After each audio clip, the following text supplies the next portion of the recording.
Morning! Welcome to Breakfast at Tiffany's. I am your hostess, Tiffany Amazon, and this is your place for joy and wellness. And right now, I am sitting out in what I call my construction zone in the backyard.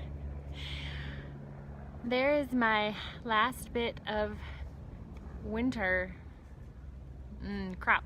I didn't really plant much because if you've been following my story, I had a little resident critter in my yard, and so my dogs kind of tore up the grass, the yard, and killed my veggie bed so many times. I decided not to plant a huge crop this winter. So hey, good morning, Debbie. So there's my last of my veggies. If you guys, local peeps, need some kale, I can't seem to eat it all. Okay, let me just show you this. This stuff is seriously growing like crazy. So, whoa, it's bright out. I'll just step in here so you can maybe see it. Behind me, look at this. Guys, look at this. These are huge leaves. It needs a drink of water. But look at this thing. I mean, it's going crazy. And then I got my dinosaur kale right here. That's amazing. And more. I mean, more. It's everywhere. And I can't eat it all. I'm making kale chips too, but it's just not disappearing fast enough, and it keeps growing.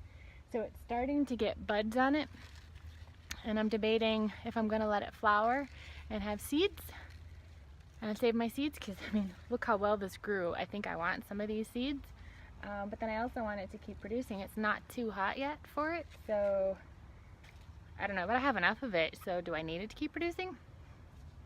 So that's my problem. I mean, gardener challenges, right? So there's my kale, and I'll show you the arugula that I can't keep up with either. So here's the arugula. Arugula is like one of the easiest things to grow. So if you guys are looking to grow a veggie, this will grow, you know, it's a cool season crop, but it will also grow in warmer weather, just not, you know, July and August. And you'll know when it's not growing, because it really just doesn't want to grow anymore, and it turns super bitter, and it like pops up out of the ground and it goes to flower immediately. So, but this, I planted a whole ton of them, and I had intended to thin them out, use them as, what was I going to do with them? What do you call them? I was going to use them as like microgreens. I was going to have them as microgreens. And then my Wi-Fi is really bad out here. I get the whole neighborhood's Wi-Fi, but my own Wi-Fi doesn't like the backyard. So, sorry. But I was going to use the arugula as microgreens and cut them down and then thin them out as the plants grew, and that never happened. And the whole thing, they just like to keep growing on their own, so I've just let them grow. They don't seem to mind being super crowded, so I've let them alone. And they're growing crazy. So that's my garden story. I've got some random things around, but I'm actually working on putting in this bed here. And the reason I'm late this morning, although I'm told you can't be late to your own show, but I do want to try and be on time. So I have like a regular show, so you guys can count on popping on and seeing me. But I had a dirt delivery this morning, and I was not expecting it. It was supposed to come tomorrow, and he showed up, and I'm like, oh, I guess I need to like put clothes on and go get some money for you and help load dirt, right? So that was what my delay was today, but that's going to be an amazing veggie bed. So I've got some seeds and some asparagus crowns on order. And get this, guys, I paid extra to get 2-year-old asparagus crowns. Don't plant asparagus from seeds. Another little tip for you. Asparagus takes 3 to 5 years to start really producing so that you can harvest the stalks from it, the spears. And then even like the 3rd year, you can only harvest some, and you got to let it keep growing and expanding and really developing its root system, right? So you get crowns instead, which are basically a root system. It's like a bare root for, you know, bare root trees, only this is bare root asparagus, and they call them asparagus crowns. And there's a little tiny little bud going to be coming up on it. And so you get a year's head start on that. Well, I got ones that are 2 years old. I've never seen that you could buy them 2 years old, so they're on order, they're coming, so as soon as the order arrives, that's the bed they're going in, so I need to hurry up. And it wasn't enough dirt. I need another cubic yard. Can you believe it? I've already got 2 cubic yards in there, plus dirt from my other veggie bed I'm tearing down. It's crazy, so there you have it. But it's beautiful out here, you guys. The weather is amazing. This is like an awesome spring right now. So the winds have died down, which is great because they've been kind of crazy. So that's my kale story for you guys. Like I said, if you're local and you want some, just let me know. I have tons of it right there. And one thing I wanted to share with you guys today too is I've been listening to Mel Robbins. If you haven't followed her, have you started yet, Wendy? Hey, hello. And have you started on the Mindset Reset with her yet? I went through that starting in the end of December, and it was just game changer. It was really fabulous. The replay is all out there. You can do it at any time. It's melrobbins.com/mindsetreset, and you'll get the playlist, and you can follow it at your leisure, and just pretty darn cool. But she's also doing coffee talks every morning during the week as her travel allows, and I just love the support and encouragement, the coaching, just the mentoring that she gives to everyone. It's really awesome. And her Audible book, Take control of your life, something like that. I don't know. It's Mel Robbins on Audible. You can't miss it.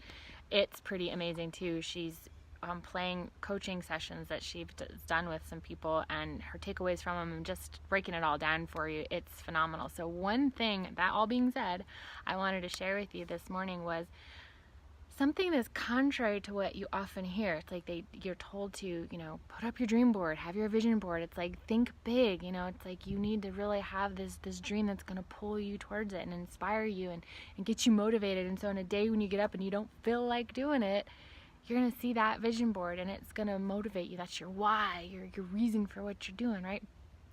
Well, she says that can scare you, right? Paralyze you, because it's so far from your current reality that you can't see how you're ever going to accomplish that, and so you do nothing, right? I thought, oh yeah, there you go.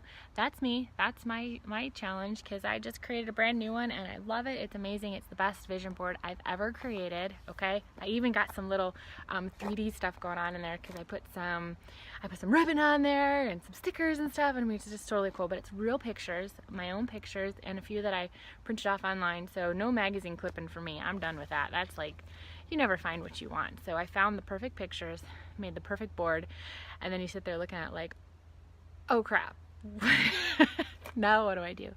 So what she says is to think little. And I was like, what? And she's like, it's not even about that end result. It's like, it's about what you want to do, what brings you joy, what makes you happy. And so do that one thing. You need to get a phone number. Great, that's your one thing for this day, because you want to talk to this person. You don't have to call them today. You don't have to set up this plan. You don't have to book this. You don't have to, just get the phone number. Tomorrow, make the phone call. It's like step by step. She calls it, what does she say, brick by brick by brick to make it stick, or something like that.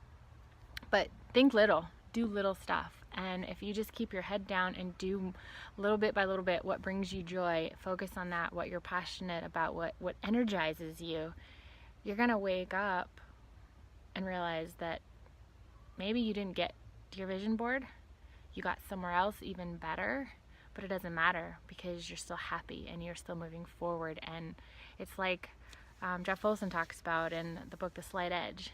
It's your philosophy on life, doing simple little things that don't, like one phone call. It doesn't matter in the grand scheme of things. It's not going to make or break you. It's not going to build your business or create bankruptcy in your life. It's not. But by doing those simple little things day in and day out, that's how the quantum leaps happen, because you're going to look up and you're going to be like, holy cow, look where I am. And you look back and it may have been 3 years ago, 5 years ago, but it feels like a quantum leap now when you're looking backwards, right? But those things only happen little by little by little. So when she says think little, it really stuck with me. I like that, because don't you guys intimidate yourself by your dreams sometimes and think you have to get so much done? And there's so many things that I want to do. I don't do just one thing. I'm all over the place. I've got a million different things going on all the time, and I love it, but I can't do tons of stuff on any one thing, because there's just there's not time for that, and that's my choice, because I like doing a lot of different things. I like checking in and checking out on stuff and having a lot of things going on at the same time. It's what energizes me. It keeps things fun and interesting and new for me, and I love it. But I always beat myself up and be like, oh, well, you're not, you didn't focus on this like you should have, and you didn't accomplish this like you should have. And it's like, who said, right? I'm saying I'm what I'm accountable to, me and my honey, right? So who says I have to do this at this pace? So it was really kind of cool to have another way of looking at it. I love the book The Slight Edge, and then Mel Robbins has just got another twist on it with a thinking little. Just really cool. So oh, hi Joyce. Thank you.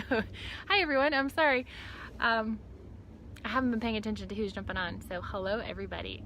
And I will say, as a little side note, that what I've been doing is popping on here on Sunday morning, saying to jump over to my fan page, because I'm going to be doing my breakfast at Tiffany's episode there. It's where I've been doing it for a while now, and yeah, I decided it's all my personal page now, so I've moved it. So here it is. This is the first episode. So going forward, this is where it's going to be. I will save these videos. I'll post them on YouTube, and they'll probably be my blogs and all. But this is going to be the regular place. And Sundays at 10 seem to be working pretty good for the most part. So if I'm running behind as I was this morning, just stay tuned. If anything changes, I'll be sure to post it in advance. But there's my thoughts for you on thinking little. So that's what I'm doing, is thinking little today. And last thing is breakfast. So I always share with you something about food, what I'm eating, and this one's like super simple, but it's orange juice, guys. So my honey is sick, and he got himself the flu, probably because of some of the unhealthy choices, but he's not watching right now, so I can say that. But I'm feeling amazingly strong and healthy, even though he's like so frail right now. Everything's aching. He's got a fever. He's got, just not feeling well at all. And I'm just like, okay. So great thing is he's got a fever, so he's working through it. So you don't ever want to stop a fever. Another random side note for you guys. Yes, if they get too high that you're in danger for your life, that's different. But a fever is what your body does to heal itself, and you need to go through that process and let it happen. So he's doing the Epsom salts and essential oil baths, and he's getting drops, essential oil drops in his diffuser, and he's taking some. We've got the doTERRA's On Guard blend he's doing as well. I'm making him some hot toddies, so he's drinking that. He had some vegetable soup that I made for him, broth, because he's not eating anything. That's the other thing. Don't eat when you're sick. Your body does not need to be digesting. It needs to be focusing all of its resources on healing you and getting out the toxins. So don't eat food when you're sick, regardless of what it is, how you're sick. Don't eat, because your body spends too much resources digesting, and you don't need that right now. You're not gonna die. You stay hydrated. So he just drank the vegetable broth. So I put turmeric in it, and garlic, and pepper, and lime, and lemon juice, and I did cook down some celery, carrots, and onions in there too. And put some cilantro in. Cilantro is really good for pulling out toxins. So that's what he's been sipping on. So this morning we're gonna have some orange juice. I got some organic navel oranges at the grocery store yesterday, and so I'm gonna juice those up. And I'm telling you, there's a reason why oranges come into season in the wintertime when everybody is getting sick. If we ate from nature, nature is gonna take care of you, right? So that's what I'm having for breakfast. So fresh squeezed orange juice, no concentrate, no pasteurization, no anything. Best kind of orange juice you can have. Drink it as soon as you juice it to get the most amount of nutrients in it. It's gonna be good. So that's what I'm having for breakfast. So there you have it. I'm gonna let you guys go because I have to get out. I have lunch with a new friend I'm meeting at this morning, so I gotta go. But I'm glad you guys joined. Thanks for stopping in, checking out my crazy construction zone in my garden right now. Just wait though, guys. Wait. You see this, and you see this emptiness right here, and you see this bed that's not filled yet? It's gonna be an amazing season. Spring, summer, fall. I've got plans, and there are gonna be no varmints hanging out in my yard. That's what I'm saying. Sticking to it. That's my story. Sticking to it. No varmints, because I can't handle this destruction. Bye everyone. Hope you have a fabulous day. And that was this episode of Breakfast at Tiffany's. A little bit more casual and silly out here in the yard, but I hope you enjoyed it. I hope it brought some brightness to your day and that you have a great rest of your weekend. And I will see you next week, Sunday, 10 a.m. Same awesome channel right here. Bye for now.